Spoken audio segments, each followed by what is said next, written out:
Somebody just tagged me on Twitter and said GRC20s. And I was like, yeah, GRC20 sounds like amazing time. Hey guys, what's going on? It's your boy Jim Rat Crypto. How's everyone doing today? I'm excited. I'm happy. I'm in a good mood. I don't know why.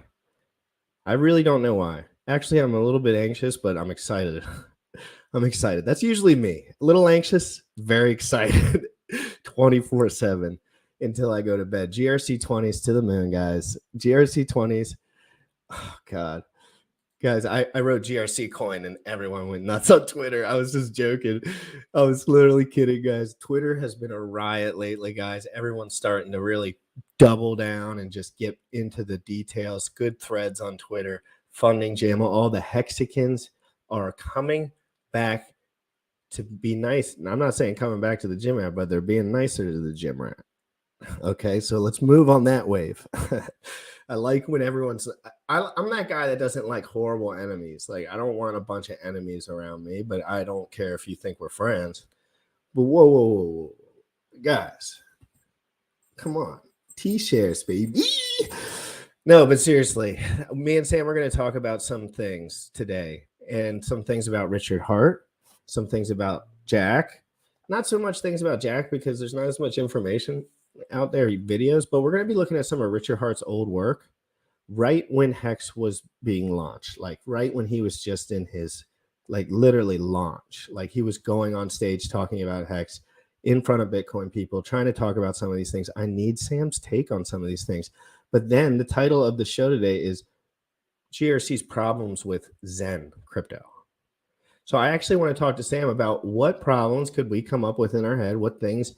And I think Richard and Jack are kind of on two different sides of the aisle when it comes to like the way they're doing their ERC20s. So I think it's good to look at some of Richard's old work, but we've been pretty up to date with Jack's work, frankly. We've been kind of keeping on the Joneses with that. But then Sam, Zensu went live yesterday and did a Nexonomics breakdown. Zensu is works with Jack, and he does all the streaming and the media and lots of he needs a dev, I think.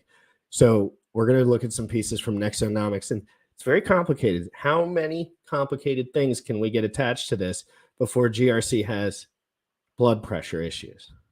Okay, because I'm like, wait, hold on, wait. This isn't the exact same idea that I thought in the beginning, right? But it's not on me, right? Let's talk about all this stuff, guys. Crypto in the Morning live every single day at 11 a.m. Eastern. I'm going to go right into Richard. Screw the morning song today, because this is just prime Richard Hart. This is what I got into crypto on. I'm sorry. Let's give it a couple minutes, and then I'm just going to slam me and Sam in there. I'm only going to see one thing, that I don't need a script to speak to you. Everything that I say is from the heart. You get the pun. I hear a lot of people talking about how blockchain is going to change the world. Blockchain's been around for 10 years. It hasn't changed much. You could use it on the dark net. You could use it to try and send some people money. What you'll find is that it doesn't work that well. So let's talk about the dark net. Go on the dark net. Why are people on the dark net instead of the clear net? Because they want to do things that other people don't want them to do. They want to buy porn that people might not like. They want to buy drugs that people might not like. They don't want to have those things tied back to them. So why are they using Bitcoin? Because it's censorship resistant. So if you need censorship resistance, the blockchain is a fantastic way to get it. It might be the only way to get it. How many people really need censorship resistance? Statistically. Well, how many illegal drugs do you buy a year? It's a small percentage of your expenditures per year. So if you look at the market cap of Bitcoin, which there's 18 million coins, they're about $8,300 a coin currently. You got a market cap just over, 110 billion, something like that. What percentage of those billions is from people that need censorship resistance? 4%? 5%? Well, what's all the rest of the money from? Why do we have such high valuations?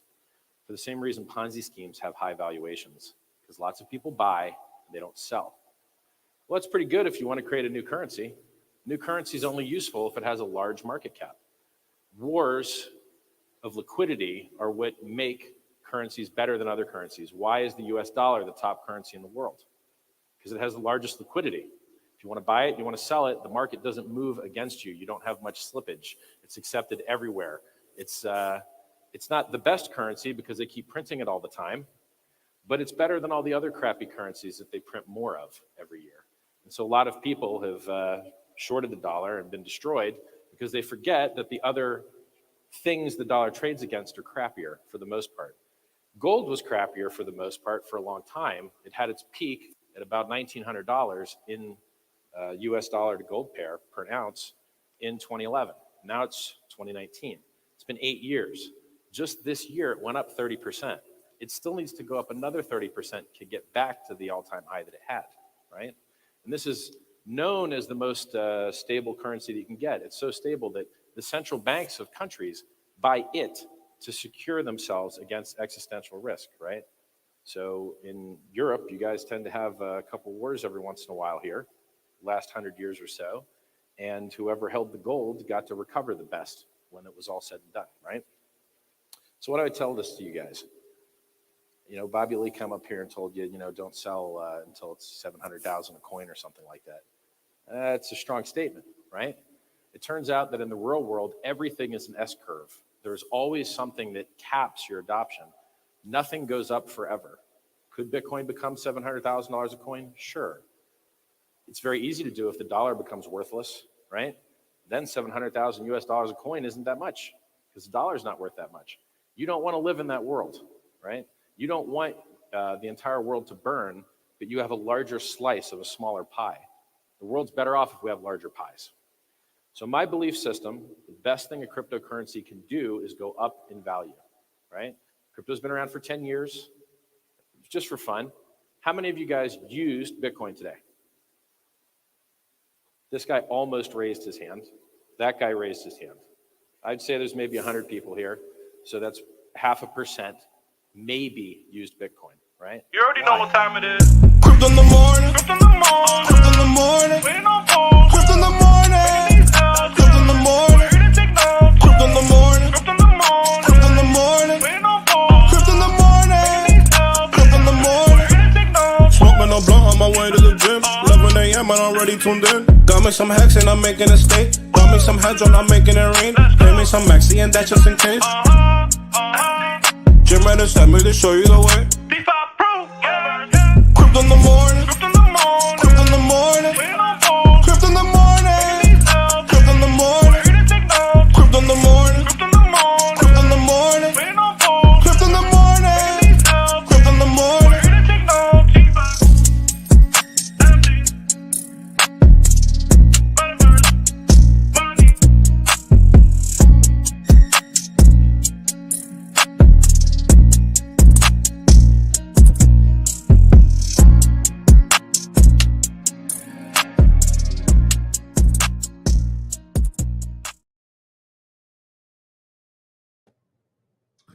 What's good, bro? Good morning. Hey, that's a very interesting clip there. Did you like it?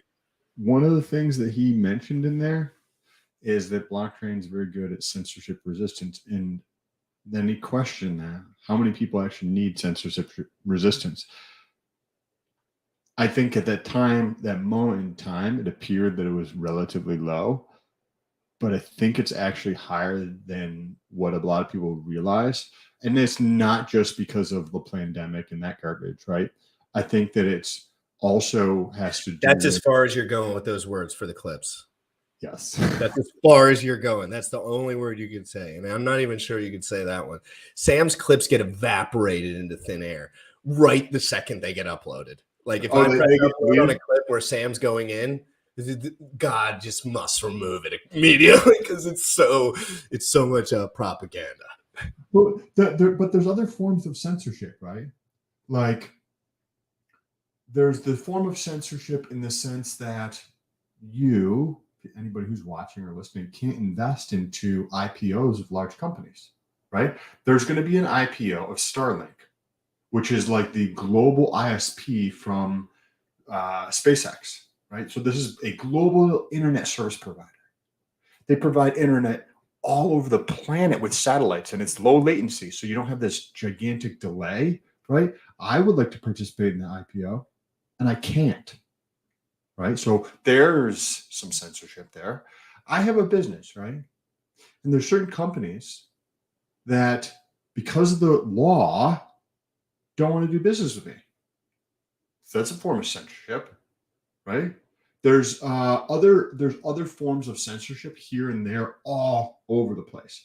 I think with blockchain, it has the potential to eat away at the censorship, right?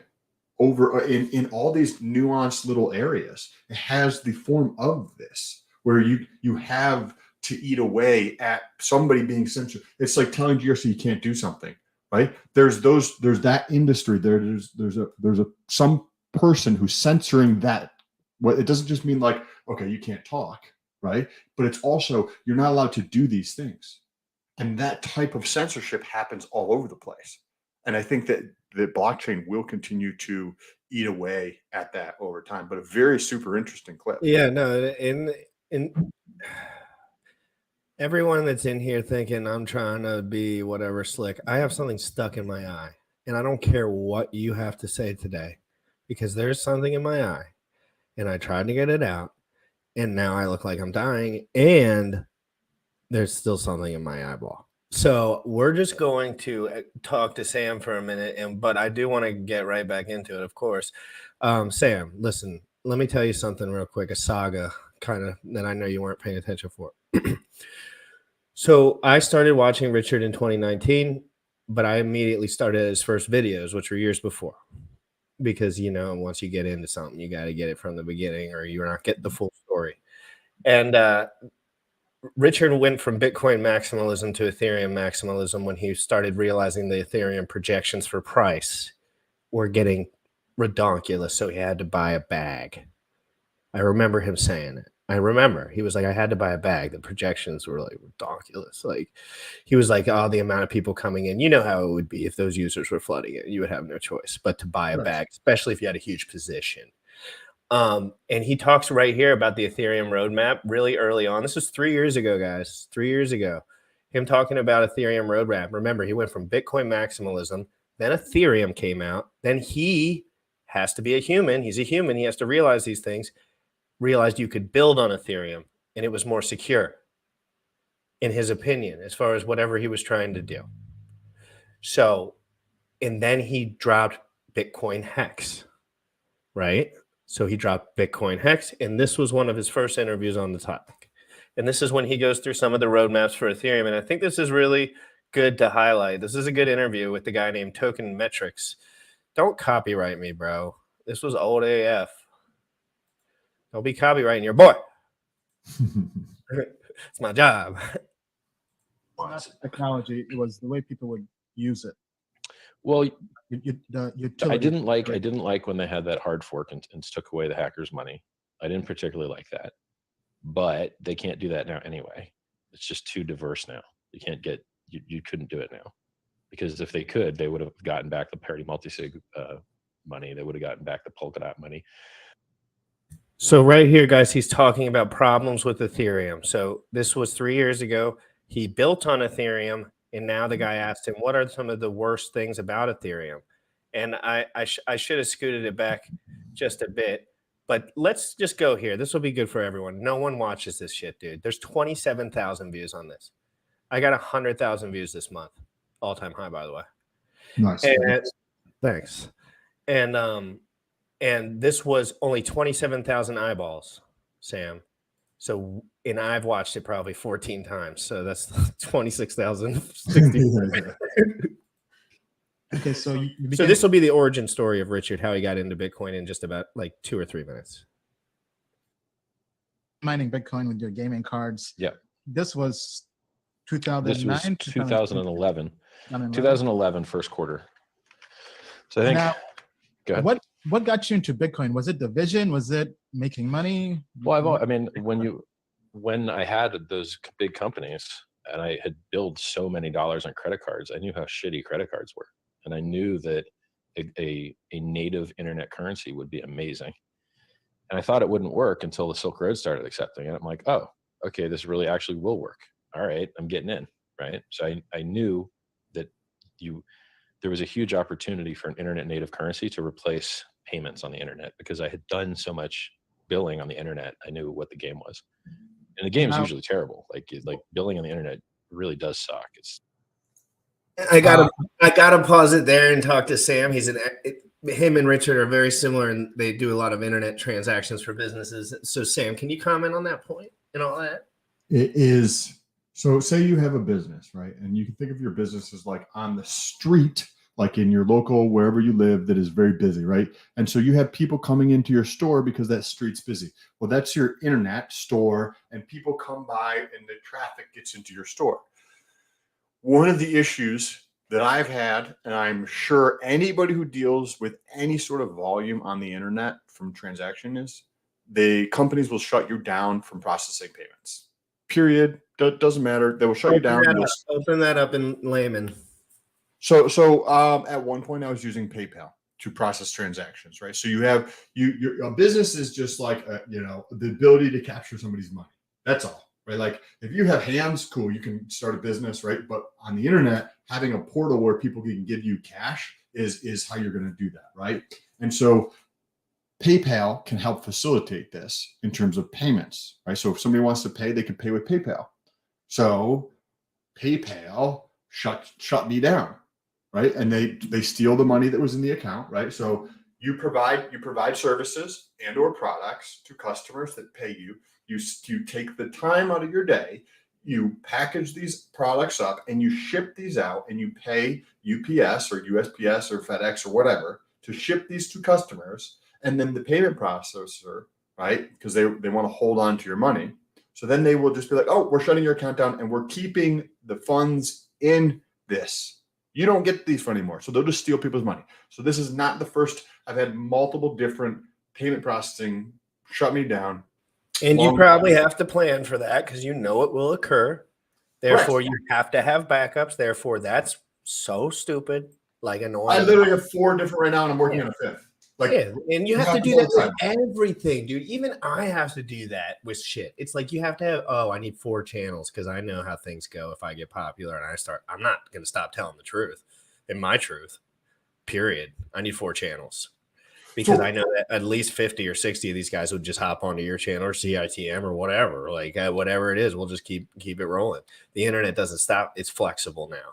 It's very flexible, which is nice too, but yet the work. The payment processing, I know a bunch of friends that have internet businesses, and I do not know one that has not had issues with payment processing because they steal your money, and that piece to solve that issue is going to be a massive business opportunity. Massive business because it's literally a middleman that will literally steal part of your money. So you get $1,000 to come in, and they'll take 3% of that, right? So you're like, okay, well, 3% is really not that much money.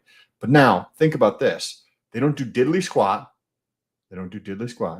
And they'll take 3% from everybody across the board. So you have businesses doing $200,000, $300,000, $400,000, but you also have businesses that are doing, $7, $8, $10 million, and then all those getting processed through there, right? You could say that they're providing a service to customers in the sense that from a security standpoint.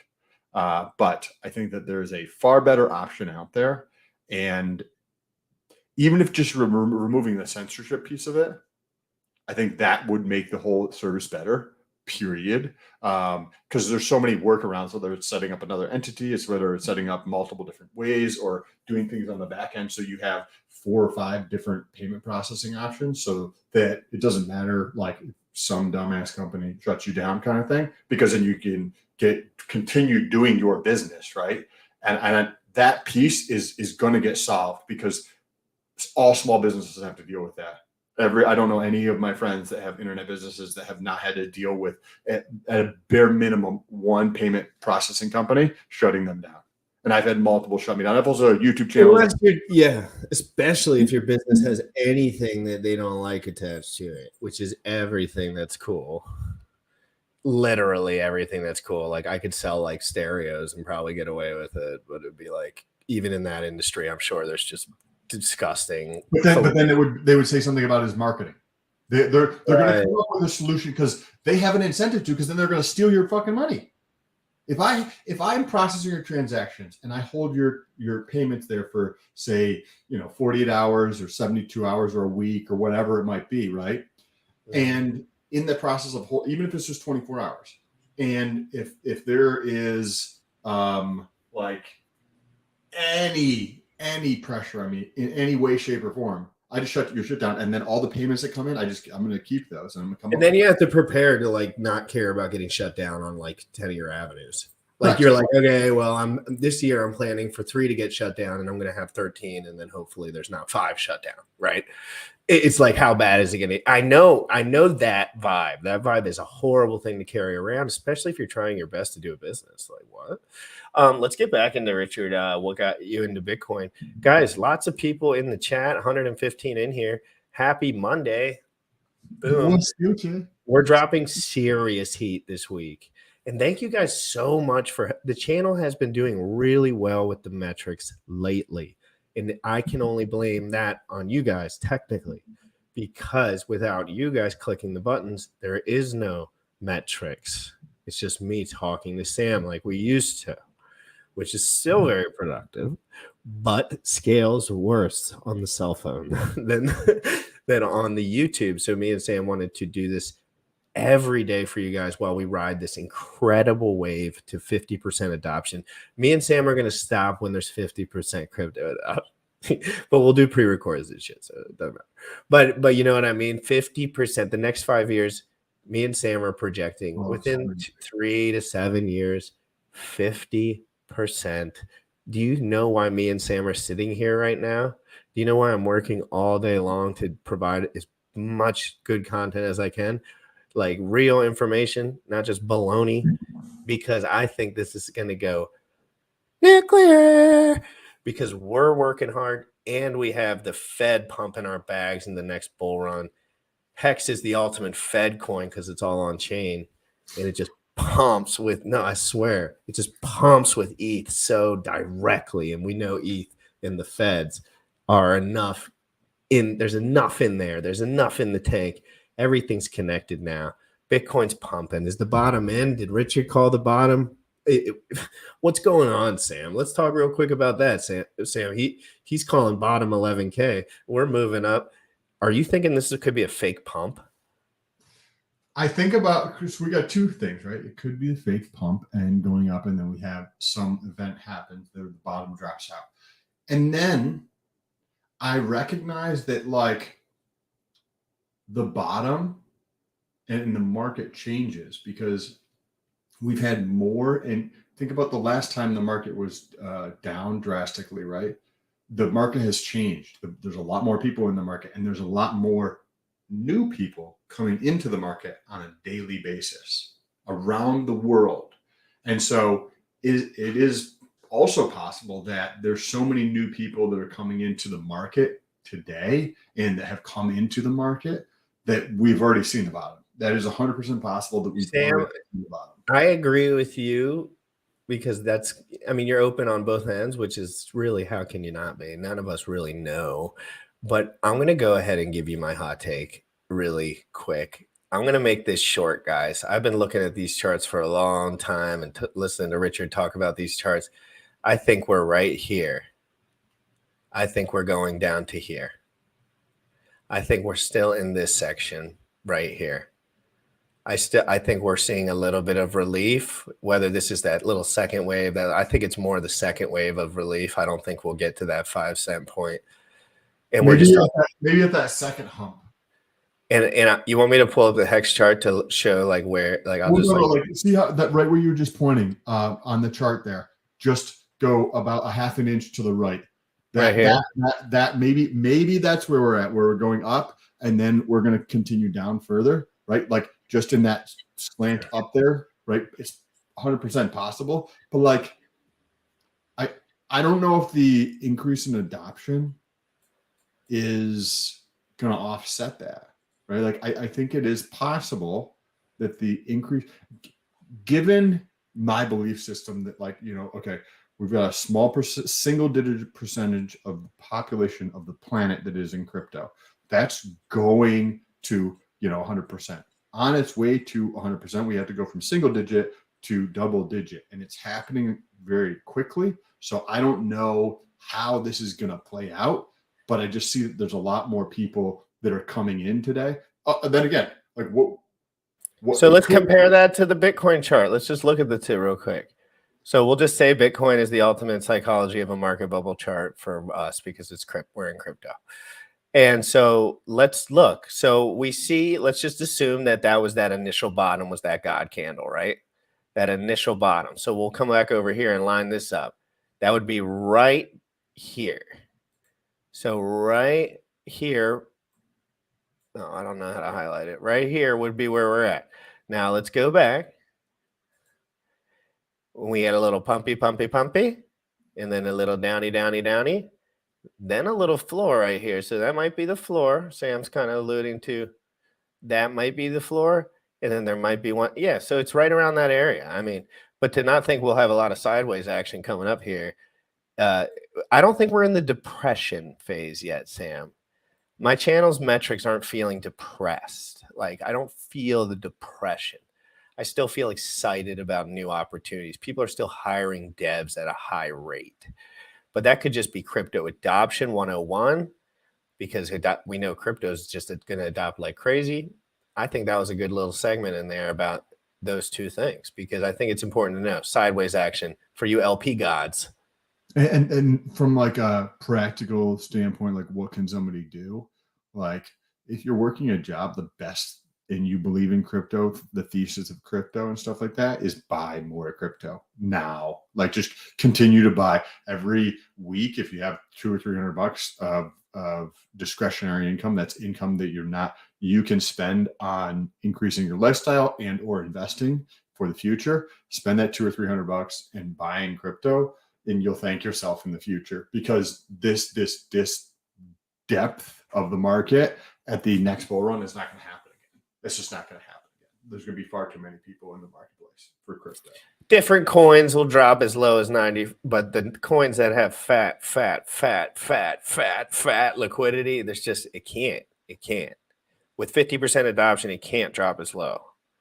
It's just not I'm pretty sure by math. So everyone did Jack launch the name of his layer 1 blockchain? Or is everyone just capping on that? Are you guys capping in the chat? No capping in the chat. Sam, that's what the kids say now. You know what that means? You know what that means? No, what does that mean? Capping means lying. Oh, capping is lying. I did not so if you're all cap, you're just a liar. Oh, interesting. So just in case someone says that. Someone says that's interesting because I get to learn something new every day. You can say cap or cap in or cap or all cap. People say all cap. I'm gonna use that today. Somebody's gonna look at me weird. Hey, Sam, when GRC 20 and when Sam STOLT 20. No, we'll do GRC 721s and SRT 20s for Sam. This will be fun. No, but seriously, let's get back into this. I think this is really powerful information that doesn't get broadcasted enough. And everyone thinks I'm a big Richard hater and a troll, but no, I'm just actually really good at marketing myself and just buying both things and talking about both of them. So that's easier for me and less stressful. It's no fun at all. So what issues in particular did you have with credit cards and billing? Well, the fees are high and the chargebacks are terrible. So if you're a retail merchant and you have a swipe, then you can fight chargebacks. So if someone comes into your store, buys something, swipes their card, signs, and then later says that wasn't them that did that and they want their money back, you can fight the chargeback by saying, yes, it was them. Here's the proof that the swipe, the physical card was present, and here's the signature, and look, the signatures match. So that's it. You're going to win the chargeback. You're going to get to keep your money. But if you don't have that physical swipe and you don't have that signature match, they'll win the chargeback because you can't prove that they really did it, right?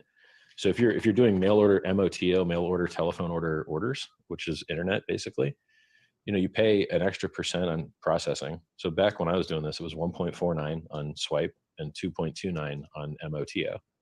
And you would just lose chargebacks and lose all the money. And there's nothing you could do about it. It was just terrible, right? Like Mhm.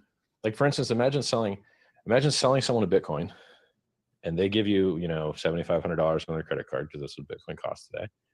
And then they say they didn't receive it after you sent it. Okay, prove you sent it to them. Oh, here's my. Sam, don't touch on that yet. I want to say that he said Bitcoin was $7,600 on that day, and I wanted to say that's pretty cool. That was 3 years ago. That's a nice jump in appreciation for a Bitcoin holder there, in my opinion. If you're a holder long term, that happens. It happens on a regular basis. People will buy First of all, I think it's 2.95% I'm paying right now. 2.95%, so close to 3%. And then I think they take a transaction fee on top of that as well, depending on which processor, or like which payment method people use. Now, customers will get products, have them delivered to their house, and then they'll use them, and then they'll say, hey, well, I want to return them. Or they'll say, hey, I never received them. And you'll have a picture from UPS that shows that it was delivered to their property, or other things like that. And they will dispute charges even though they've gotten products. Or they'll say, hey, I didn't buy this on your site. And you have their traffic on their site or messages from them, and they will still win. You can't, like, I've literally had this happen where you've been on the site. You can clearly see you're on the site in terms of the analytics on the back end.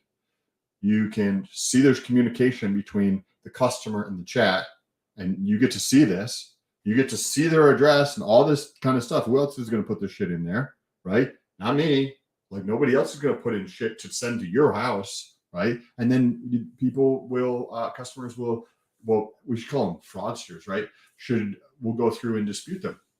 And the credit card processing companies will side with them, right?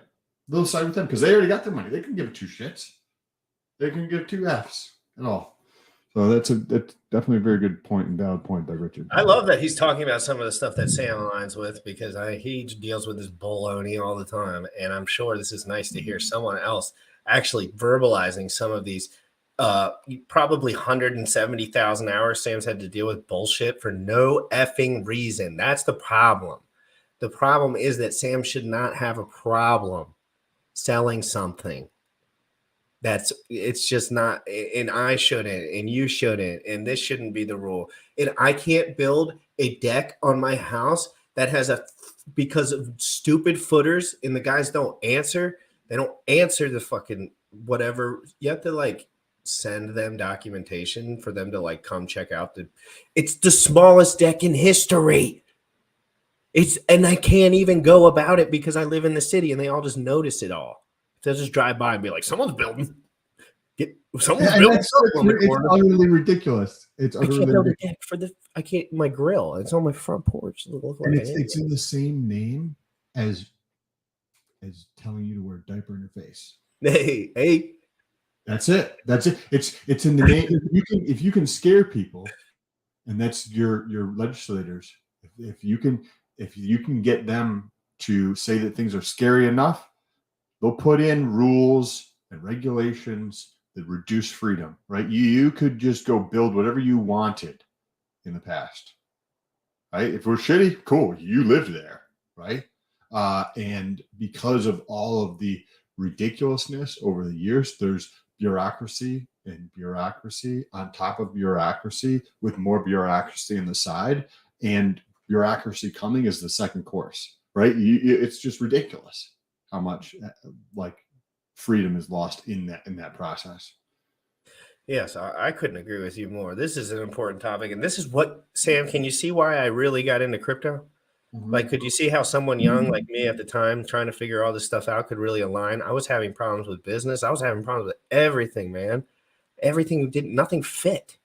It was all just like, oh yeah, but there's rules and they're going to take all your money and you should be happy with it. And I was like, what? Why? Why do I have to climb a tower all day and almost die and get 40% of it taken away? And then my dad finally tells me I'm doing a good job. Like finally, he's like, nah, my son's doing good shit now. He's building something. And that's just his view on the world. But at the same time, come on, come on now. That was sketchy ass shit. That was sketchy, bro. I get nightmares to this day, PTSD from thinking about that shit. I swear to God. Wake up in the middle of the night, happy as shit. I'm not dead. I'm like, woo. My thing on the blockchain. Oh, that's not my address. You're just going to lose, right? Now, someone's figured this out. Like you can actually buy crypto with credit cards now. I know that because I've seen it, and there's a lot of volume going through it. And I have no idea how they're winning their chargebacks, but they are. So I guess there's some trick to making it work now.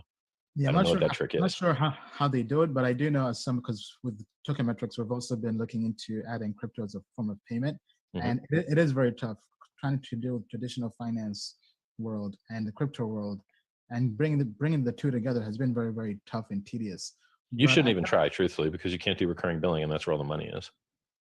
Yeah, I mean, So so that's why for us, even though it's a crypto platform, right now it's a SaaS platform, and it's easier for people to pay with Yep.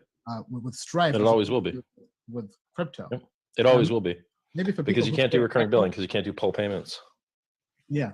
Now I do know Stripe has something they call 3D Secure, where Well, that's just that's a it's not where Stripes. It's basically Visa's credit cards. product.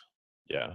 Yeah. It's just where you get an extra authentication from the bank that makes it harder for people to charge back because it really verifies it's them, because it asks them for an extra password. So it doesn't just ask you for your credit card number, expiration date, and CVV code, which is on the back, which everyone has in every leaked database, right? So anyone can bang your credit card if you've ever used it anywhere that ever got their database hacked. They ask you for this extra level of data that, isn't stored in the same place. So that if that stuff's hacked, they don't have that extra data. So then it's more secure. The MasterCard and Visa used to call it different things. Yeah, so with Stripe, if you turn that option on for a transaction, then I think the customer can do a chargeback because Because it's really them. Only they had the password, the extra password. Yeah, maybe that's how they're able to sell the crypto now, is by using that system. But Stripe isn't pro crypto because they canceled Bitcoin as a Oh, really? back in 2018 because of the volatile price. But Square should be good to go, right? Because its founder is the Twitter bro that's all in Bitcoin, right? Yeah, possibly. Yeah. Okay, all right. So you get into crypto and Bitcoin. What was it like back then? I mean, because you were in pretty early. What was it back then, and how does that compare to? Well, today? nothing worked, and everything sucked, and there was so if you when I wanted to learn how to mine on GPU, I had to go to an IRC chat and talk to the guy that wrote the GPU miner, who was Artforz, ARTFORZ. And then, he showed a picture of this little box, his cardboard box that he built to hold 4 GPUs in it, and, cut out some holes for ventilation, put fans in there. And that was like where GPU mining was born. And I was in that phase, right? That's when I got in. And then, you can actually look up all this history on bitcointalk.org, just go back in time and see exactly how it was, because all the posts are still there. So you can see what everyone was talking about back then. And it was like, is the government going to make Bitcoin illegal? That was what everyone was concerned about, right? Is the government going to make Bitcoin illegal? There's no way they're going to let this happen, right? And then That's such an interesting point. And anything else you saw from that, Sam? What are we talking about now? Me and Sam. Are they going to make Ethereum illegal? Are they going to make Hex SEC, FTX in jail? You know the mainstream mind think, and we get caught in it too sometimes. Anyone can, because it's sometimes relevant when you're dealing with communism. So Sam, I'd love your take on that. That's what everyone was talking about. All these problems, Bitcoin's crazy, 65K. If you look at history and how the government works, they are never, ever proactive in the history of government, which means you're getting in front of something before it becomes a bigger issue, right? And for the government, that's the loss of power, right, to control people. Bitcoin and Ethereum and crypto are already out in the wild. There's no stopping crypto. It doesn't matter what any government or collusion of governments do at this point. It's the genie is already out, and there's zero anybody can do to stop what is taking place with crypto. We're going to see more and more innovation in 2023. We're going to see more and more adoption in 2023. And there's nothing the U.S. government can do to stop this. There's nothing any other government around the planet can do to stop this. The only thing they could possibly do is slow it down, but that's it.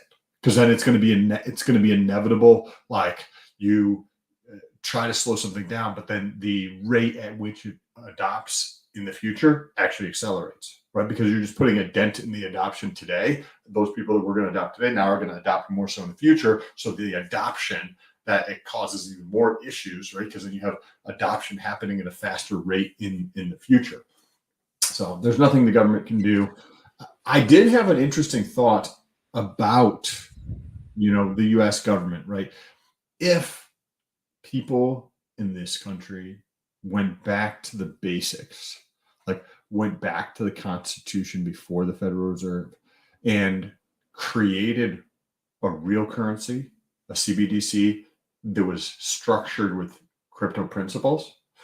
Imagine the US dollar was actually structured in a way that wasn't a big, just giant Ponzi scheme of debt put in place to pull money from people with this blind tax of inflation.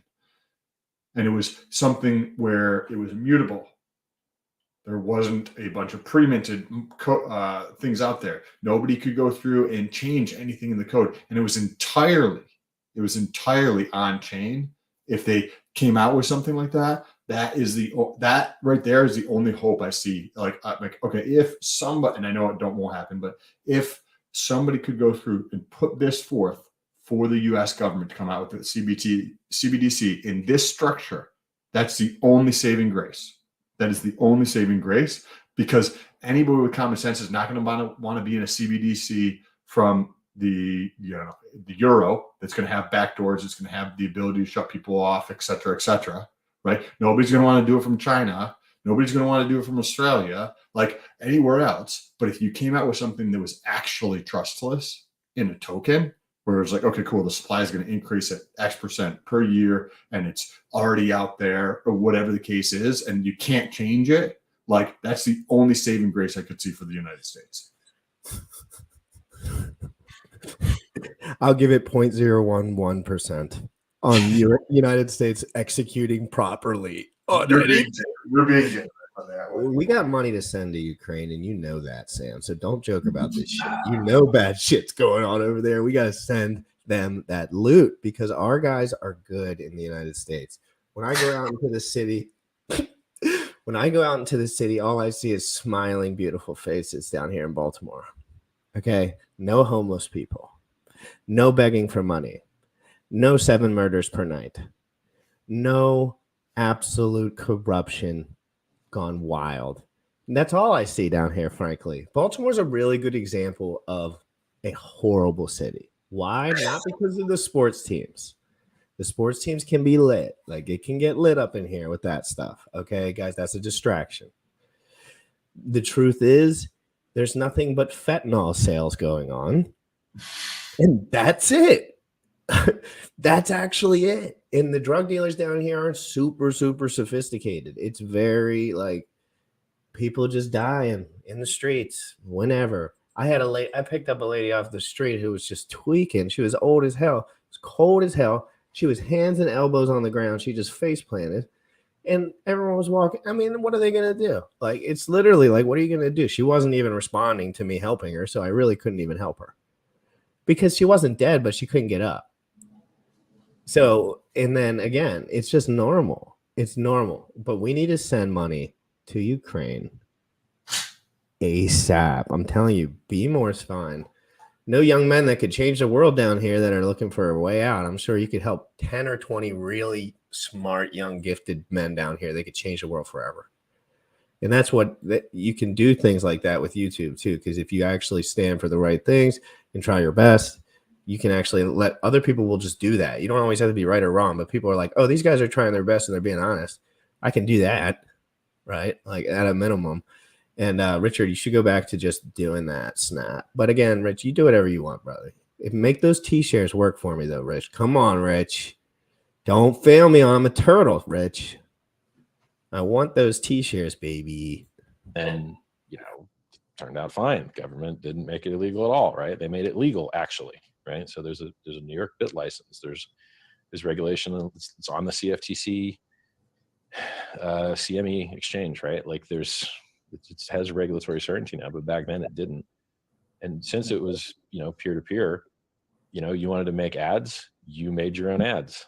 You want to make it like we were still deciding on what the logo would look like. We were trying to get an ISO code decided on to decide what the little symbol of the Bitcoin would look like when you typed it out.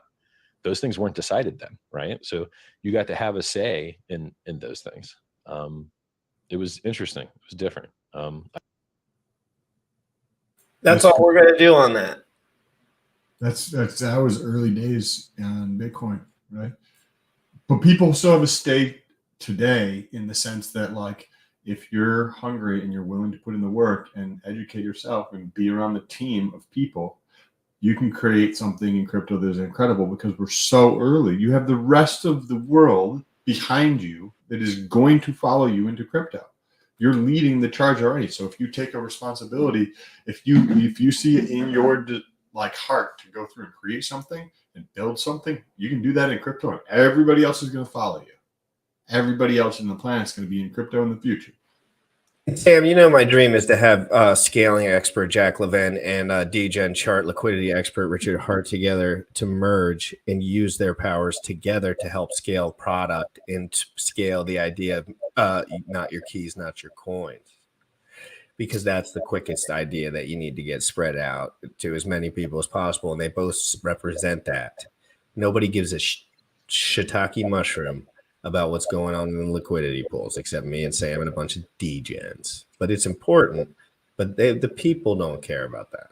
The people don't care that there's only $5 million $6.3 million USDC in the hex pool. But I kind of do, but not really. But I'm starting to realize that it's a feature more than a bug. It's more of a feature. Some of the intricacies, and this is what we're going to transition into Zen crypto. Are you finding any problems along the way? It's all perfect, right? Everything's perfect, right? No, not how shit works. So I would like to talk about that. Richard understands these liquidities. He used $6.3 million of moving liquidity basically and to create what is the Hex Army. That's pretty efficient. And less than that for many a year, and then more than that for a short time, and then how it goes. So Sam, and then we see Jack could have taken the charge, made that price chart different because he could have been the first liquidity pool and he could have set the range. He wanted to stay hands off, and it's a big marketing tool with the big price pumps. What do you think about these two different approaches? And we'll just start kind of there. Well, Richard, as he mentioned on the stage in the first clip that you played today, alluded to his belief for crypto is that he wants the price to go up. That was the thing that he thought was most important. He said it in the clip earlier today, where he thinks the most important thing in crypto is the price that goes up. So if he thinks the most important thing in crypto is for the price to go up, then he is going to design things and take design trade-offs to create that, right? Well, how do you do that, right? Well, getting more people to buy, right? Not having people sell, right? And increasing the awareness of that, right, could help with the price going up on it, right? So if you create something where you lock up people's money for years and years and years, well, yeah, then they can't sell. They can't sell, and it forces the price to go up, right? On that kind of thing. Where Jack doesn't have that like fundamental belief that crypto needs to go up. That's not something that he believes needs to happen that I've ever heard him say. He's always been talking about adoption, right? He's always been talking about adoption, not caring about the 3% of people that are in crypto today, but the 97% of people that are coming into crypto into the future. You could see how both of those plays could be beneficial for both different reasons. Like being the first there and people talk about you forever, and then being the guy that everyone eventually gets to. And it's like a different try at the same thing. Correct. And with Jax, right, he's taking a completely different approach. The the thing from my perspective with Zen is it's a derivative of the gas price. So what happens in the future when like the gas prices, I've heard Vitalik say this, that they could have 100x or 1,000x decrease in gas prices for Ethereum in the future when they figure that shit out. When they figure that shit out is the like important part of that sentence, right? Because that probably not going to take place at any time soon. So like between now and then, Zen is going to be like a derivative of what is taking like of the gas prices on the chains, right? So which can be just as dynamic as like price action. Like it's just like it can be in Ethereum, but then we're just talking about Ethereum. That's the thing about Zen that's picking my head up. It's because there's 12 chains.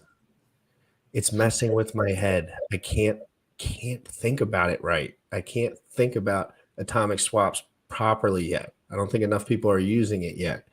And I think Jack might be putting something in play. But again, we're basing this on EVM, right, Sam? This is an EVM compatible situation. So that's why we look into Ethereum so hard here, because we were dealing with Hex, every ERC20. Now we have Phoenix. So Sam basically was saying there's no way to lock up your coin. Well, in 100 days, somebody came out with Phoenix. And we did an episode with him. And he's going to show you how to lock up your coins. And then there's NFTs out. But I'm starting to, I get worried. Complication is legit. Things get complicated. I don't know how advanced Jack is. How could I know how advanced he is? I can't. I don't know. I don't know if he's like, what if he like does drugs and shit? What if he like is an idiot? Like what if he's doing things that I don't know? I can't assume what one man is doing. But I can say there's moving parts now, Sam. There's about 3 different white papers, including this one right here. And we're not going to play this. I'm just going to show you because I mean, I love Sensu, man. I wish this dude's like my best friend. I love him.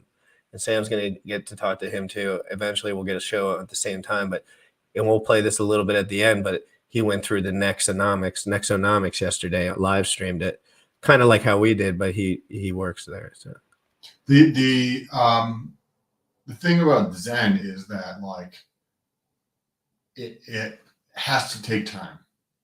Time is the ultimate factor there because it doesn't matter how much can come off the market at this point right now, because what ends up happening is I can just mint more.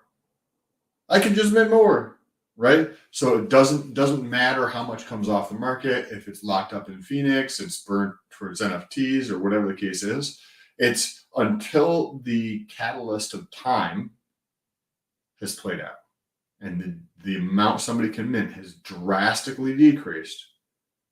I don't see a catalyst for price movement in the upward direction on Zen. Well,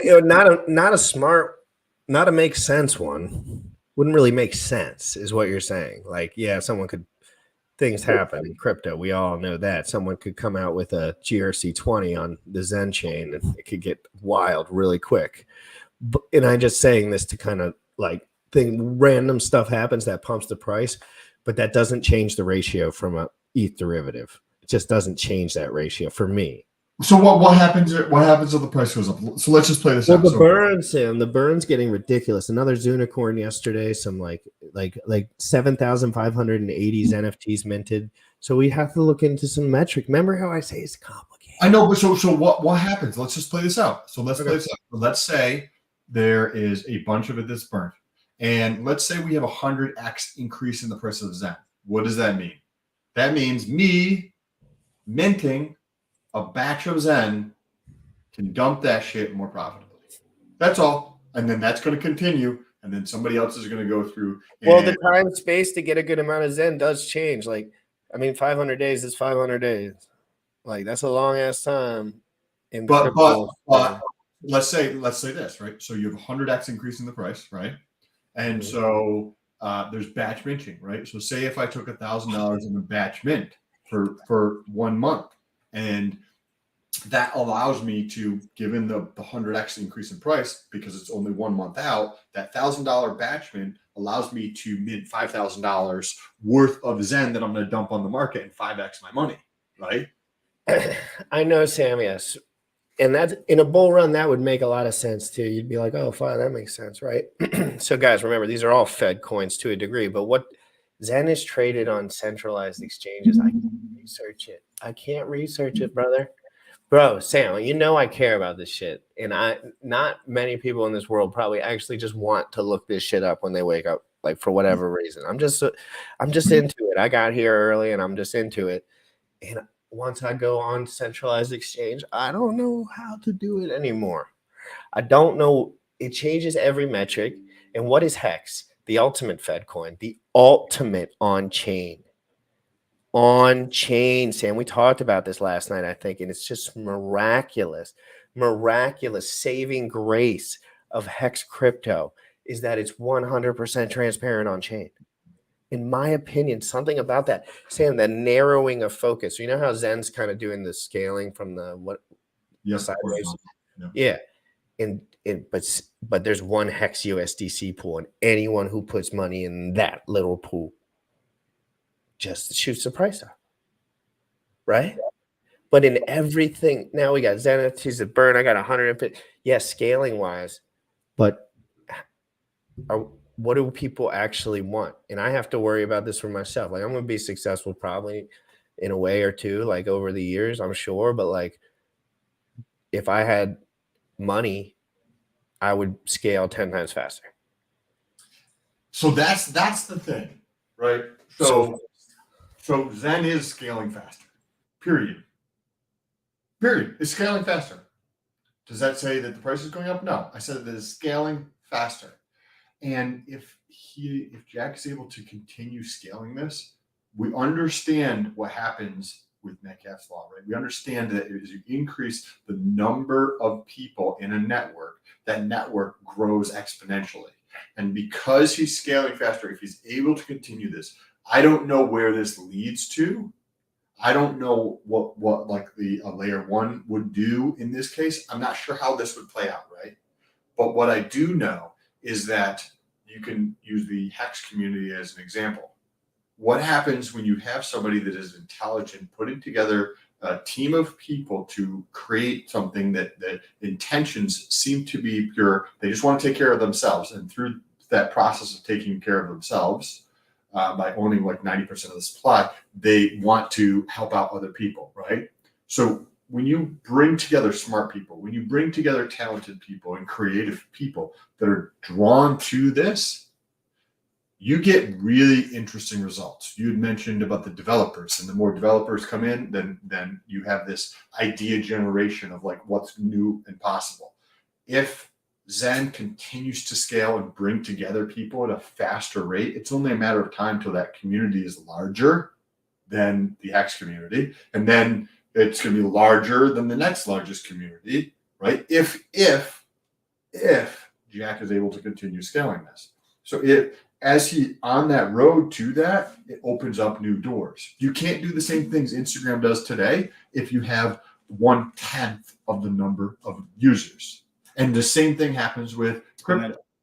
You can't do the same types of things at the current size, but as you go in terms of users, you increase the number of users in that pie, like by 100, 1,000, or way more than that number of users, and you increase that growth rate of new users coming in, like you have possibilities that we can't even imagine today that are going to open up. Doors are going to open up to new possibilities with that, if he's able to proceed on that.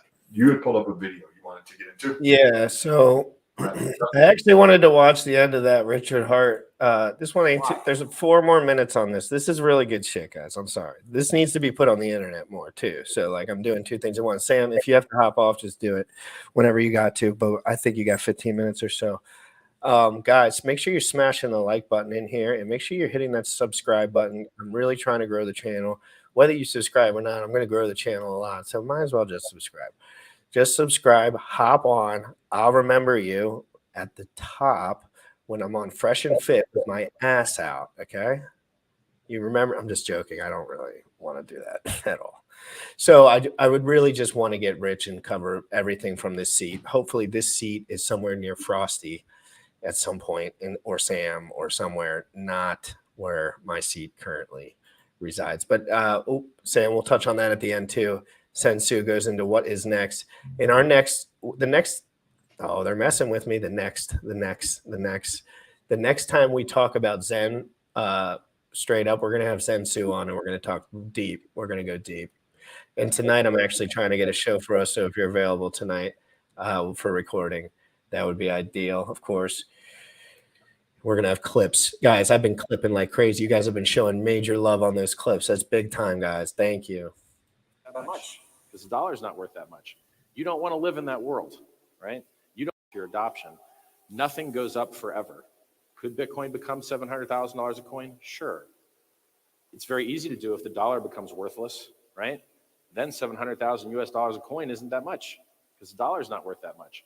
You don't want to live in that world, right? You don't want the entire world to burn, but you have a larger slice of a smaller pie. The world's better off if we have larger pies. So my belief system, the best thing a cryptocurrency can do is go up in value, right? Crypto's been around for 10 years, just for fun. How many of you guys used Bitcoin today? This guy almost raised his hand. That guy raised his hand. I'd say there's maybe 100 people here. So that's 0.5% maybe used Bitcoin, right? Why? Because it's not that useful, right? If you want to buy something with Bitcoin, they can't rebill you, right? You can only pay them once. You can only push the payment. So that breaks any subscription model. Can't do it. Then that guy, if he wants to rebuy his Bitcoin, he has to pay, if he's on Coinbase, 0.5% fee to get in. Or he goes to an ATM and he pays a 10% fee to get in to replace his coins. Now, when he sends his coins to that company that he paid 1% to 10% to get, he can't charge them back if they screw him. And he doesn't get any reward points, and he can't do rebilling, which is the reason we don't have adoption for this stuff. Now, I tell you the truth about Bitcoin, which most people want to hear, do not want to hear, because all of you guys either own crypto or want to. That's why you're here, right? You have to understand that even though it can't cure cancer, it's still the highest, fastest appreciating asset that's ever existed, and that should be enough for you. It doesn't need to cure cancer. It doesn't need to actually do payments well. We're lucky that it does store of value well enough. Now, how much is store of value worth? Gold's worth $9 trillion. $9 trillion. A couple months ago, earlier this year, it was worth $7 trillion. It's up 30% this year. That's a lot of money. Do you think if you bought gold, you're going to get a 10x? Do you think it's going to go up to 90 trillion anytime soon? No, it's unlikely. Why? Because the larger economic mass that exists, the harder it is to move it, the harder it is to get really insane returns. Now, I got into Bitcoin and mined full blocks myself without a pool, right? Because back then there were so few people involved that you could just turn your GPU on and mine as many coins as you wanted. That epic died very shortly after I got into it. It got very hard to make coins. It got so hard to make coins, you can't make them with GPUs anymore, which is a problem, right?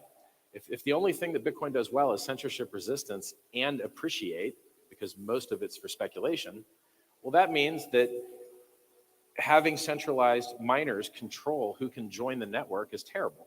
There's only 4 companies in the world that you could probably buy a miner from and attempt to be cash positive buying Bitcoin. And they're all, Bobby Lee says China's not where they're at. China is where all they're at. China's where all the mining's at. China's where all the manufacturers at. China's where all the cheap labor's at. China's where all the cheap electricity is, which is why all the mining's in China, on top of the fact that they have currency controls there, which make it so that you can't send money out of the country.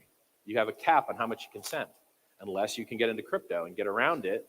And so it's the perfect storm of all of crypto being successful in China more so than anywhere else, because of capital controls, because of cheap labor, because of electronics manufacturing in Shenzhen, and because they love gambling over there.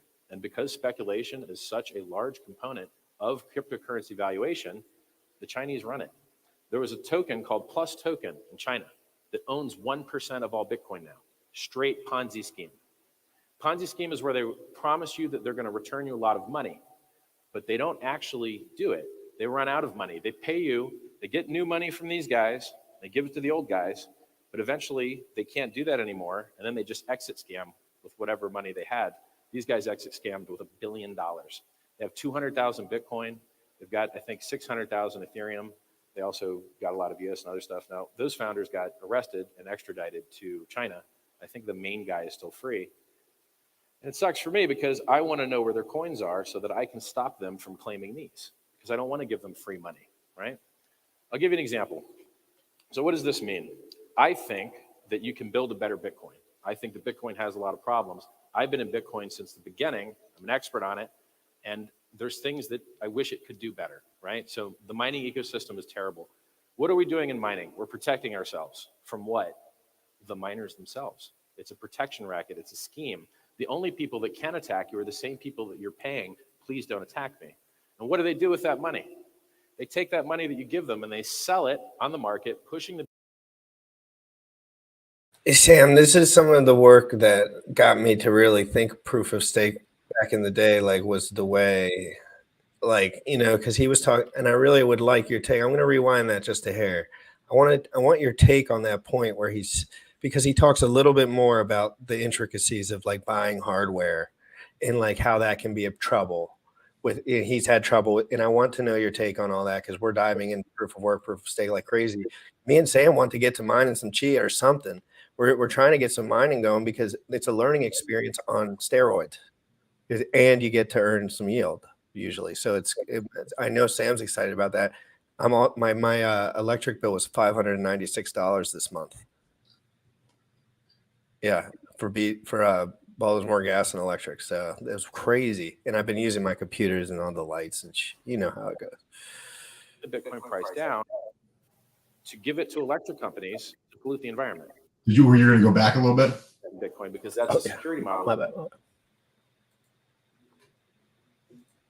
It's a protection racket. It's a scheme. The only people that can attack you are the same people that you're, right? I'll give you an example. Guys, they give it to the old guys, but eventually they can't do that anymore, and then they just exit scam with whatever money they had. These guys exit scammed with $1 billion. They have 200,000 Bitcoin. They've got, I think, 600,000 Ethereum. They also got a lot of US and other stuff. Now, those founders got arrested and extradited to China. I think the main guy is still free.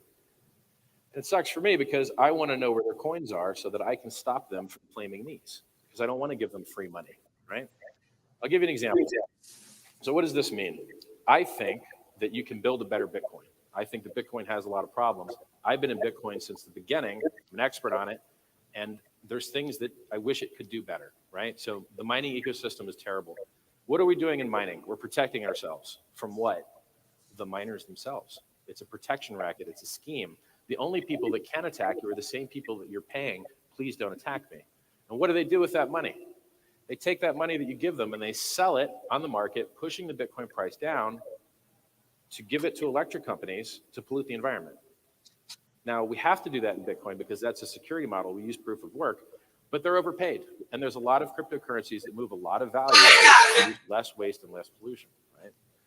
So let's do a thought experiment. If we wanted to generate a new cryptocurrency with the goal of appreciating faster and higher than any other crypto had ever done before, how would we do it? Well, we'd need a lot of people to buy it, right? Well, who's the easiest people to get to buy crypto? People that already have crypto, because they can't spend it anywhere else. And they want to make more ROI. And if you're a Bitcoin holder, the only way for you to get more coins is to lend them out on exchange and take the chance you never see them again. Exchanges get hacked all the time, right? You can lend your coins out and hope you get more. Now you're making a return on your Bitcoin. What else could you do? You could sell your Bitcoin and hope that by buying mining hardware, you get more Bitcoin later. It never works. It absolutely never works. You can go back through history and pretend that you bought coins or hash rate at any point, and the coins always win because the coins start appreciating the minute you buy them. And So with go hash rate, pause that for a second. Later, and then I gotta run. With the proof of work, right? So when somebody makes a business decision, they like think about from a kinesthetic standpoint of like your biology of like how your body works. If somebody is trying to say do a push-up, what ends up happening? You're like, okay, cool, that's for my chest. But in reality, because your body wants to work synergistically, it's going to add in your anterior shoulder here. It's going to add in some tricep. It's going to add in some lat. It's going to add in some core because it wants to work synergistically to accomplish your goal. Now, when you make a decision to do something like go with POS, your mind works the same way. You're going to come up with all sorts of justifications because proof of work is better, proof of stake is better this way, this way, this way, this way. Cool. It increases centralization, right? It increases the path at which centralization happens. What do we know about centralization? We've got fucking hundreds of years of access to data to understand how that corrupts, period. So would you rather have something like that or something where it works as a great distribution model to sell to the marketplace, to get that involved? When I mine, or whatever it is that I do, I talk about that with other people. So if you have a distribution network of X number of miners, they're going to be selling, they're going to be talking to their friends about this increasing adoption. Like the idea that proof of stake is better, I don't buy into, period, even slightly. I don't agree with I that. can't wait to watch that play out because I'm not on either fence yet. Just the only thing that makes me think proof of stake will work is that Vitalik has the best devs on the planet. I don't, not saying that it won't work. I know, you know what I mean. It's more efficient, less centralized, better for the world. I know, but I just think maybe Vitalik is smart enough and his team is just so advanced that maybe we can just figure some things out over time, right? Maybe there's backstops. Like the OA kind of works in reverse, right? Like we hope some of that distribution comes out at the later end, but who does that really matter right now? I don't know. Maybe. Who knows? But the certainly people won't like it when they look at the OA and they'll always point to that. And I don't know if that frankly really makes a fucking difference anymore because we're everywhere. We're everywhere. All my friends are from Germany now. All the guys I talk to are from wherever now. It's like they're all Australia, here, there. Everyone's from the States. Some people from here, some people from Mexico. Some who knows? Everywhere. It's global, 24/7. So it's pretty crazy. Guys, do you want me to go for 15 more minutes, Sammy? If you got to go, I got to run. But appreciate you. I'll talk to you guys later. 6 p.m. And yes, that works for me. All right, cool. I'll see you then. One's in the chat if you want me to stay on for a minute and watch some of this next. We're going to cover this with Sam as well, probably tomorrow. But I kind of want to actually, you know what? I'm going to watch the end of the Richard video since that's more on flavor probably since we've been talking about Richard. Who's got questions? Anyone got questions? Who wants me to stay on for 15, 20 minutes with the big dog? With the big dog. You guys know I've been big on talking about Richard and everything, but I've always been on team T-shares. I've always had my T-shares. I've always but again, I don't want to not think about anything. I don't want to not learn anything. I want to discuss all these things. And I think Zen and Hex could work together and make a super Saiyan. But at the end of the day, one thing I wanted to say too is like the truth about the Hex price chart is that it looks really good. Like if people really want to know the Hex price chart compared to other price charts from all the metrics, we're not just talking about the stuff that BitBoy talks about. We're talking about the big boy metrics, talking about volume. We're talking about, new users. Man, it's hard to say that you see much. Let me log this real quick and show everyone. Sorry, my computer's all zoomed in like fucking crazy. So, I mean, it is important to understand what we're dealing with. We're dealing with this. And if the Zen price chart looked like this, everyone would freak the fuck out. President Donald Trump would know about that shit. And that's the truth. Probably because it has a lot of those things that Hex doesn't have. But again, the centralized exchanges, there's a lot of things that I don't like about Zen right now that I'm learning about more. It's not even that I don't like them. It's that I don't understand them. It's like the centralized exchange shit confuses me so bad. I don't know how the hell to deal with that information in my brain. And then he goes, the wash trading, the fee structure is different. It's all off chain. Who knows what? I don't know. I can't figure all that stuff out. What are these guys? What are they capable of? But if any price chart looks like this, then you're doing really good. And I think that's important to understand. That's not, and I've been on both sides of that fence because there's so many people that have lost so much money in Hex. When Richard says so many people lose money in these scams, there's many of people that have lost money in hex in many different ways with little customer service, except for people all chirping at each other on the internet. People get hacked in hex every single day. People don't know what the F they're doing. People stake shit at weird lengths, end stakes, don't know what they're doing. People stake all their funds. They don't know what's going on. They end stake it. The fee structure is crazy, ridiculous, because it's only on Ethereum. So we got to talk. I mean, it's definitely a conversation. I'm not afraid to sit on both sides of that. I haven't looked at Texan token yet. I feel like a dick for not looking at that, but I ain't never been to Texas. GRC ain't never been down to Texas. I look like I might have been down to Texas. Let's listen to some Richie. One's in the chat if you think Richard will come on the show in 2023. If I can break 100,000 subscribers in 2023, do you think Richard will come on the show? I want to see ones or biceps in the chat. And any suggestions that you have for the show, I would like that while we listen to this. I'll interact with the chat in the chat. The price is far higher and you get far fewer coins. So what if we could get rid of the miners, not pay them block rewards, piggyback on top of Ethereum where they're doing trustlessness for free? If you pay a couple pennies for an Ethereum transaction, you're not getting the transactions rolled back. You're not getting 51% attacked. It's totally secure. 4 of the top 10 cryptocurrencies in the top 10 market caps were launched as ERC20 tokens. EOS, TRX, BNB, Ethereum itself, more or less.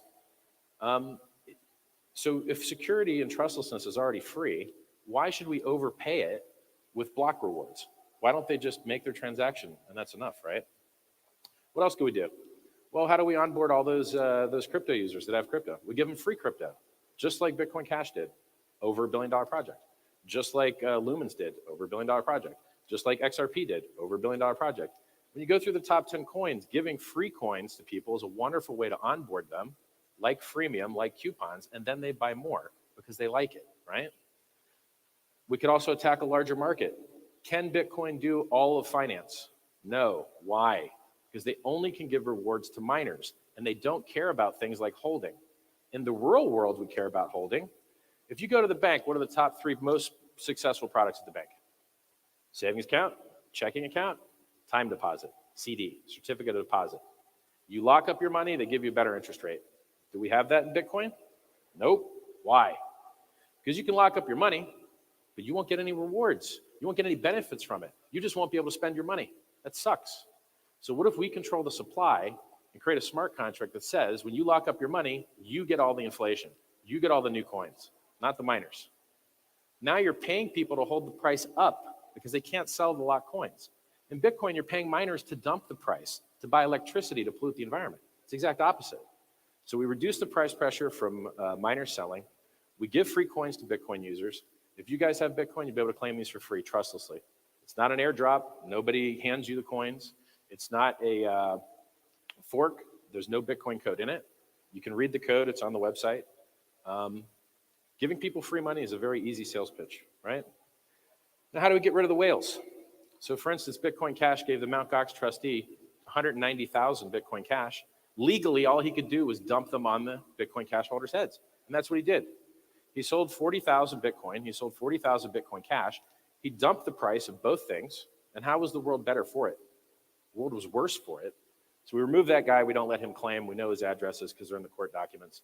If I find the plus token people, I'll remove them too, but they keep moving their coins around, so I'm probably going to fail at it, regretfully. Those guys don't need any more money. They already have 1% of Bitcoin from scamming. It's just tragic. It's funny when you start counting what percents of Bitcoin are owned by other people. 1% is owned by Plus Token, 1% is owned by the Winklevoss twins, 6% sitting on exchanges I know the addresses of. Maybe 40% is lost, and Satoshi's holding about 5%. He's got 1 million coins, and there's 18 million total. I hope Satoshi's kids are nice people if he gives his coins to them. I'm up here defending Bitcoin rather regularly from attackers inside and out. I don't see Satoshi doing the same thing. I don't see him writing improvement proposals. I don't see him letting people know that the real Bitcoin has the BTC ticker and no other ticker. It bothers me to a bit. In my opinion, he's either deceased or cowardly, There are other founders that have started cryptocurrencies with multiple $1 billion of valuation that don't hide away like cowards. They're out there speaking publicly like Vitalik, right? Vitalik founded a currency, speaks publicly, improves it, markets it. He does a great job with it. Satoshi's doing none of those things. Not writing code, not publishing. I don't, if he's alive, he owes us more than what he's doing. So what else could you do to make a currency go up? Well, make it so people don't want to sell it, right? So if you give people a bunch of free coins and the price goes up really high, well, we've had that. That's a bubble. Well, how do you get it so it never goes down? Time locking, right?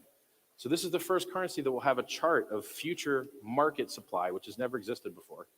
In Bitcoin, you know what the future total supply is, but you don't know when Satoshi's going to dump on you. You don't know when Gox is going to dump on you. You don't know when the Ponzi schemers are going to dump on you. And if they told you, you wouldn't believe them. In this system, when people lock their coins, you know when everyone's coins are coming out of stake, so you know whether the price is likely to go down when those coins become available or not. And since everyone knows what the future looks like, you should get less volatility. Up volatility, everyone loves. Down volatility, people don't love. I bought Bitcoin at 30. It went down to 1. It went down to a penny on Mt. Gox, was the only exchange at the time. That sucked to hold from 30 down to a penny. And then I held it all the way from 1,200 down to 266, then 20,000, got a little bit smarter, told people to short at 19, told them it was a very good deal to short at 19. Called the 20K Christmas several months earlier at about 3 or 4K, which you guys know if you are on my YouTube channel, Richard Hart, or my Twitter account, Richard Hart Win. So I think Bitcoin can do a lot of things better than it does. I think, and any of you guys Bitcoin miners in here? You'll never meet them. They won't speak to you. They don't care about you. They won't talk to you on Twitter. They're not your friend. They do not help the price. They sell the coins. Miners are not your friend. I think mining GPU, which is what you can do on Ethereum, is way better. All of you guys that have a gaming computer or a laptop with a video card in it, you can mine Ethereum and actually be part of the network. If you want to mine Bitcoin, you can't. You have to beg some foreign national company to maybe send you the machines when they can still make profit and not waste all of the first week that you receive a machine is half of the profit the machine will ever make, because mining difficulties at all-time highs. Guys, you guys that love the juice, I sent this juice out. My live viewers have gone parabolic since Trayvon freaked out like a child. Guys, can we get a retweet storm on this, please? I'd like a 20 retweets on that minimum after he acted like a Mr. Poophead. Trayvon, if you're listening to this, no hard feelings, bro. just try not to freak out, because you look like a little shit when you do it. People hate that shit. It seems like they like it. You might get more viewers for like a day, but I'm telling you, bro, they're not going to watch you long term. If you know what they'll watch you long term, if you're providing value to your audience, Trayvon. So if you provide value to your audience, they will stick with you long term. You don't have to chase drama with people you don't know. Especially when you're not the type of guy that would really say anything in real life clearly, or answer a DM or tag anyone personally. And there actually are guys in the space that will, and we don't really care about your feelies. So we just want to be really smart about how we move forward here, Mr. Trayvon, because I think it's just smart to do so. I really do. I'm not a bad guy. Just chilling. So no, yeah, we're still talking about it because it's funny. I'm allowed to. Hey, if people freak out about me, I'm allowed to like at least make a funny tweet. Come on, that's only fair. Price was 20K, now it's 8K. That's not all-time highs. That's 1/3 of all-time highs, right? What else could you do to make a coin go up more? I guess you could do fake partnerships with, companies. Like there's, a lot of companies say, oh, we're teaming up with McDonald's. No, you're not. You shop at McDonald's. You're not teaming up with McDonald's, right? Oh, we're working with IBM. Oh, yeah? What good thing did they do? How's Watson working out? No Watson anywhere? Scam? Hype? Yep, lots of hype, lots of scam, right? What else can you do to make a currency go up? Fix unit bias. Nobody wants to pay 0.032 for something. People hate decimals, so you should have more units. What Referral program, right? Amazon has a referral program. Tesla has a referral program. Ponzi schemes have referral programs. Does Bitcoin have a referral program? Nope. Which is why I don't see any ads, because no one can make any money bringing you onto Bitcoin. Sucks. So when you go on at Facebook, you go on Google, all you see is people that run Ponzi schemes that have high margin. Every dollar they get is 100% margin. They can invest 9 out of $10 they get into marketing and still be cash positive. You can't do that in Bitcoin. You've got very, very low margins. The only ads you might see are from exchanges that screw you with fees. Well, that's all the opposite of what Bitcoin is built for. Bitcoin is built to be trustless. It was meant to get rid of counterparties. The only people that have gotten extremely wealthy on Bitcoin are holders and exchanges that beat you up with fees and token founders, right? And that's it. Those are the only people that really, really kill it in crypto. Everyone else has a hard time. The guys at Paxful, it looks like they do a good job, right? Were you trying to do questions? You guys want to do questions? You guys seem tired out there. I'll try it, but if your questions suck, I'll just finish out my 2 minutes talking. Any questions from the audience? I got a question for you, Richard. No, just kidding. I hope everyone's doing great. Does any Nexonomics fans here? Real quick, I'm going to post this in the chat, guys. Sensu went live yesterday, talked about Nexonomics, some of the more detailed factors of Nexonomics, and it was a lot to keep up with, frankly. I got a lot of homework. It's not complicated, but now there's a lot of moving parts, so I know it's going to be complicated for everyone, including myself, so I know how this shit goes, but I'll be on the cutting edge of trying to cover it, at least to keep up with the saga at a minimum. The Richard Hart Zen saga, soon we will have them unite. Trust me, they will unite and take over crypto forever. Over 5 years. And we're going to talk about what that means, because that's probably like a difficult word. And the inflation will be predetermined daily, like predetermined over the 5 years, distributed like daily. So next is basically, if you describe it, it's a token distribution model with sustainable incentives. Maybe that's not the best description, but that's how I would say it at this time. So there's 2 parts in this design, and it's the distribution of the token, and it's the reflection of the yield. So these are the like 2 main parts, that the 2 main Legos of this construction. So when it comes to the distribution of the token, it's done through competition, through burning of Zen.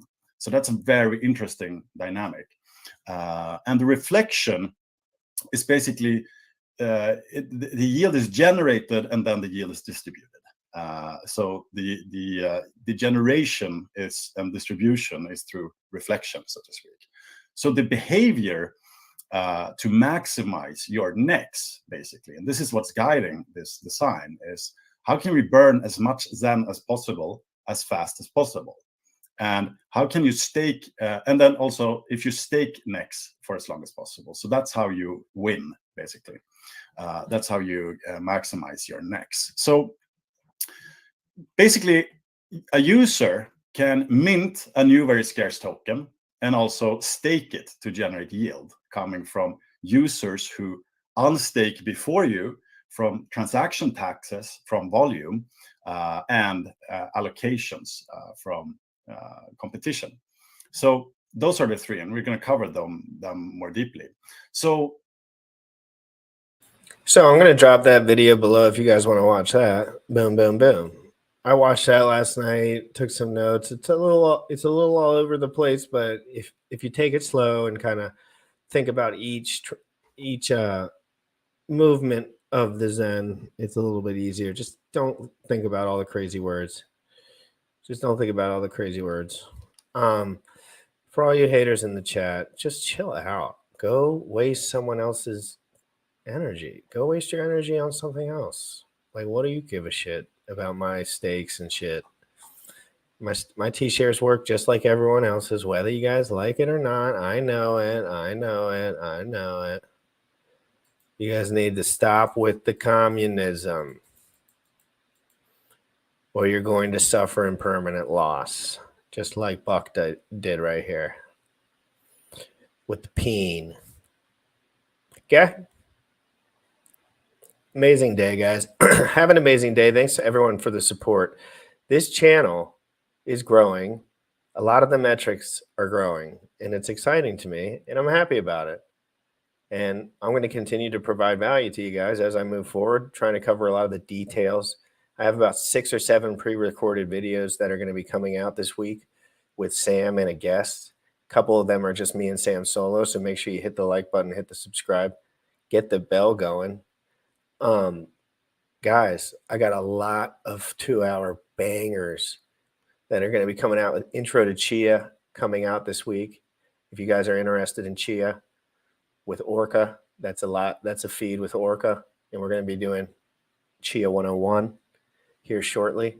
So we got a lot coming up, guys. I got clips all over the place. Please check out those clips. Smash the like. I really do like when you guys comment. I'm going to try to be growing this channel over the next, I'll try to get to 100K subs by the end of the year. So that's my goal.